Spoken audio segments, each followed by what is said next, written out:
Brother Johnson, mabalikan ko yung unang bahagi ng kanyang text. Sabi niya, tanong ko lang, ano bang relihiyon kayo? Kasi si Brother Eli Soriano, Iglesia ng Diyos, hindi naman siya naniniwala sa gano'n. Ano? Hindi, pero ikino-confirm niya sa atin. Tama. Parang pinalalabas, kayo ba Iglesia ng Diyos? Pero hindi naman siguro, tinatanong niya lang. Pero maganda na rin na liwanagin natin ito dahil hindi man natin iniisip na yun ang kanyang pananaw. Pero baka kasi may nga manonood sa atin na ang pananaw nila ay at least yun, sigurado Iglesia ng Diyos. Kayo ng Iglesia kayo. Yan ang nakikita ko sa tanong. Tama, kasi meron din mga text tayong natatanggap dito na Iglesia ni Cristo naman, pinagmamalaki. Pangalan nyo nga, wala sa Biblia, paano kayo magiging totoo?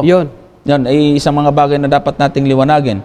Unang-una, wag po natin panghawakan na yung pangalan ng inyong relihiyon ay ipagmamalaki nyo dahil mababasa. Problema yung malaki yan eh. Correct. Kasi tingnan nyo, halimbawa, ikaw, yung Iglesia ni Cristo, halimbawa, nagmamalaki, nagagalit nga sa akin eh. Hindi ko na binasa, binuro ko lahat ng kanyang text. Biro mo, naman, napupuno yung cellphone ko, ang hirap ba paulit-ulit. So, ang kanyang Iglesia ng Diyos. Huwag kayong magtiwala doon. Paano na yung nakasulat na Iglesia ni Cristo sila? Paano naman yung Iglesia ng Diyos? Hindi na totoo yun. Sa Biblia, isa lang yun eh. Pero ngayon, iba kayo sa kabila. Iglesia ng Diyos, Iglesia ni Cristo, magkaiba. Nababanggit namin ito, pero hindi po kami ibig sabihin dito yung nanunulig sa naninira. Ganoon kasi, bakit kayo nagsisiraan? Hindi po. Nililinaw natin yung kaisipan at hinihingi ng nagtatanong at pangangailangan ng nagtatanong, Brother Jerry. Totoo yun. Hindi naman pwede kasi tayong matakot sa bagay nito kasi hindi tayo namimersonal eh. Wala. Unang-una, hindi naman tayo nang lalait. Sinasabi natin dito kung ano yung nakikita natin problema doon sa kanilang interpretation. Correct. Katulad nitong mga ganitong paniniwala. Ngayon, hindi pwede nating pagtiwalaan yun. Unang-una. Ito, dala ko na naman eh. Hindi po kayo nag-iisa. Halimbawa, yung mga iglesia ng Diyos. Hindi po kayo nag-iisa sa pangalan niyan. Dami niyan eh. Paano ngayon kung sasabihin yun ang totoo? Tapos ibalik na yung Adventist dahil di mababasa. Ang sabi lang namin dito, di mo nga babasa sa Seventh Adventist, pero doktrina naman na babasa. Paano, alin bang mahalaga? Yung pangalan o yung doktrina? Siyempre doktrina. Oo, dami nito eh. Nahirapan ka na magbuklat. Oo, sa dami eh. Gusto English o Tagalog. In short, dami niya, Brother Jerry. Yung Iglesia ni Cristo lang, 100 sila eh. Mahigit. Ay, Iglesia ni Diyos, meron din dyan. 100 din. Mahigit din? Mahigit din. Kita nyo na yan. Tagalog pa lang yan. Tagalog pa lang ito. Pero naghatang pa ilang English yata. May English din. May Bisaya din. Meron. Kaya, mahirap tingnan nyo. Kung sasabihin ninyo na Iglesia ng Diyos ang tunay, dito sa mga nagparehistro na ito ng hawak ko, nagaling ito sa Securities and Exchange Commission. Rehistrado. Umiiral ang kanilang samahan. Pare-parehas. Nagkakaroon na lamang ng pagkakaiba doon sa bahagi, sa dulo. Dahil yung iba, nagdadagdag ng buntot o kaya ng isang salita sa dulo para lang tanggapin ng Securities and Exchange Commission. Siguro ang payo ko doon sa nagtitik sa akin na nagagalit kasi hindi rin naman daw kayo mababasa sa Biblia kundi sila. Lamsa version pa daw kailangan. Siguro, huwag kayo sa amin magagalit. Doon kayo sa kapangalan nyo magalit. Ba't yung ginamit? Amin yan.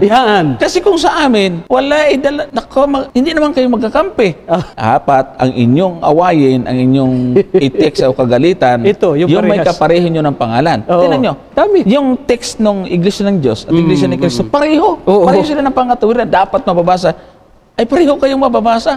Sino sa inyo ang totoo? Ay, kung sasabihin ninyo, kami ang totoo. Sasabihin ninyo mali yung isang Iglesia ni Cristo. Hindi na mapayag yun. Ay, di papayag yun. Mamumura kayo. Or kung sabihin nyo bang kayo totoo, sa makatuwid, may Iglesia ni Cristo rin palang peke. Hindi na mababasa sa pangalan. Hindi ba? Tigilan nyo yan. Ganon din. Ngayon, ang tanong tayo naman pupunta sa atin. Ito ang kagandahan ng Adventist.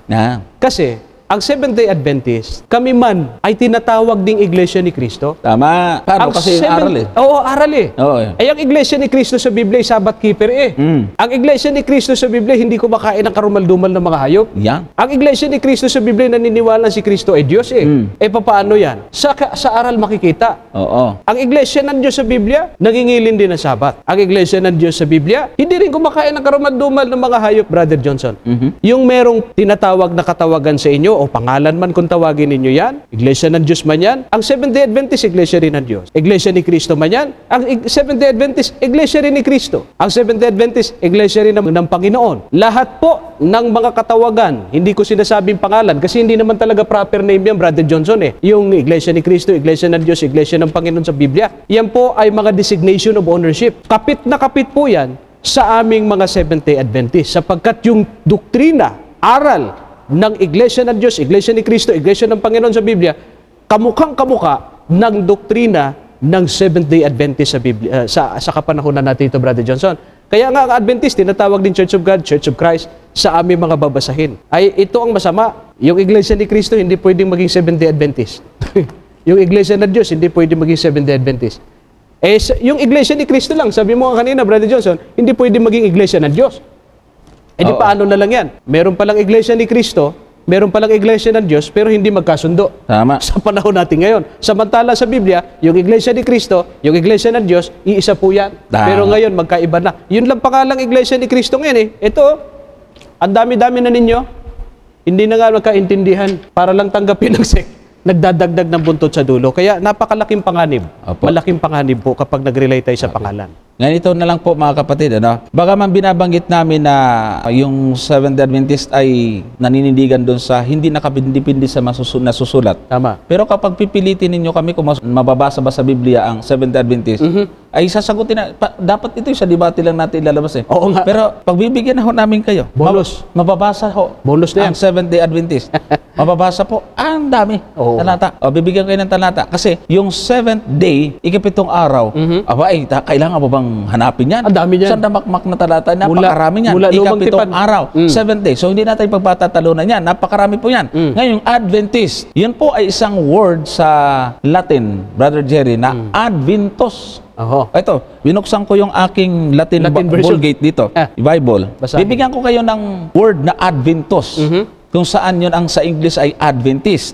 Unang talata, Mateo 24:27. Nandyan po yung word na Adventist doon sa salita na sapagkat gaya ng kidlat na kumikidlat sa silanganan at nakikita hanggang sa kalunuran, gayon naman ang pagparito ng anak ng tao. Yung pagparito ng anak ng tao ni Kristo, Adventus. Doon sa iyong sa Latin. Sa Latin Vulgate na Bible, Mateo 24:27. Tapos inulit ito sa 37.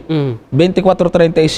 At kung paano ang mga araw ni Noe, gayon din naman ang pagparito ng anak ng tao. Adventus na naman. Sunod na talata, hindi ko nababasahin. Mateo 24:39, Gawa 13:24, 1 Corinto 1:8, Ikalawang Tesalonica 2:8, Ikalawang Tesalonica 2:9, Santiago 5:8, Ikalawang Pedro 3:4. Ay mag-download lang ho kayo ng Latin na Bible. Mas una namang ginamit yun kaysa sa English. Ang daming Adventist. Kaya 7th day, Adventist. At least wala pang dulo sa kanila. Meron pang sa bansang Pilipinas o Incorporated. kaya incorporated, ano pa. Pinalitan. Ay, basang-basa ho. Tigilan nyo na. Susunod, alam nyo na. Alam nyo na. Nababasa po. Pinilit nyo kasi kami, tinatago-tago nga yamin dahil sa gipitan sa panahon ng pangangailangan nyo, Brother Jerry. Pero ngayon, wala tayong magagawa. Napili tayo eh. Tama. Yun. Okay. So yan po ang ating may sasagot. Siguro, panghuling pananalita, Brother Jerry. Doon sa aming mga taga-subaybay, lubos ang aming pasasalamat. Alam ko po na lagi ho kayong sumusubaybay sa kapitulo, bersikulo. Lubos ang aming kasiyahan sa Panginoon sapagkat kayo ay mga truth seekers at gusto nating mapagindapat sa kalooban ng Diyos ang ating paglilingkod. Isang bagay lamang po ang nais namin pong sabihin sa inyo. Sa inyong pagsusuri, alisin po muna natin sa ating mga sarili yung preconceived idea. Mag-aral tayo na as is na wala tayo munang relihiyon sapagkat sa ganitong kaparaanan, makakaabot tayo sa tunay na pagkakakilala sa salita ng Diyos at sa kanyang katotohanan. Wala pong layunin ng Diyos, kundi ang bawat isa sa atin ay maliligtas sa pamamagitan ng ating pananampalataya. Hangad po namin na makasumpong kayo ng daan ng kaligtasan. Amen. At katulad ng ating pong sinasabi, ang samahang ito ay ang Seventh-day Adventist. Seventh day, ibig sabihin, nangingili ng ikapitong araw at naghihintay sa pagdating ng ating Panginoong Hesukristo. Yan po ay nasa mga talata ng Biblia. At bagaman hindi namin tinitindig na kailangan ay mabasa, kahit mababasa, hindi po namin ipamamamarali sapagkat hindi nga po yun ang batayan sa ating pong pagtuklas at pagharap ng katotohanan. Aming inaasahan na sa mga nakapanood sa episode na ito, nawa po ay nakadagdag ng kaalaman itong ating pong pagsagot doon sa mga tanong ating pinaglingkod. At umaasa kami na darating ang panahon, kung kayo ay mayroong malinis na puso, ay dadalhin din kayo ng Panginoon sa kulungan ito. Magsasama-sama tayo sa paghihintay sa pagdating ng ating Panginoong Jesucristo.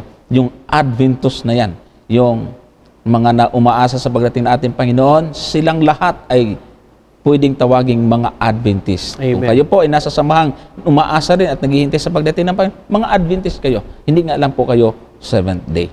Sana po ay nakadagdag linaw ang mga katotohanan iyan.